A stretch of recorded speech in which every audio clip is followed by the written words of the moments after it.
Hi, welcome back to Real Talk with Sarasota's luxury waterfront specialist, Roger Pettingell. Good morning, Roger. Mary Kay, how are you on this beautiful December day? I think there's a lot of people in the nation that would be jealous that we're standing out here on the water at about 76 degrees. I know, I can't wait till these Real Talks hit Ohio. Right.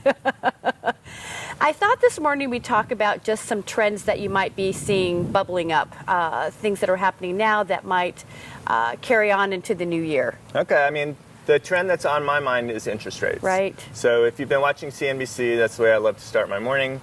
You see that there's a lot of talk and a lot of real belief now that the Fed will increase interest rates by 25 basis points at their next meeting, so next week. You know, probably that would happen. It's certainly coming, right? We've talked about this for years and years, that we're at historically low interest rates and that they can't keep at this levels. They've kept at this levels for a long time, but that's going to change. And what's that going to do? Typically, as you start to see rates go up, you do see an increase in demand.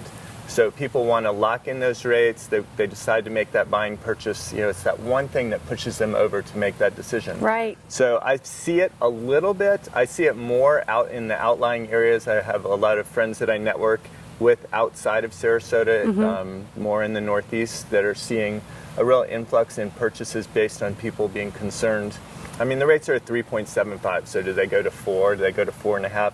I mean, that's still a great rate compared to I remember 8.5, and I remember stories of the 17% interest rates. You can still sell a house then, but it's much harder. Much harder. So I'm looking at the interest rates. I mean, I do think that that's going to be a game changer for next year, one way or the other. Yeah, it will be interesting to see what happens next week and what that impact is. Watch CNBC. Thanks so much for joining us this week on Real Talk. See you next time.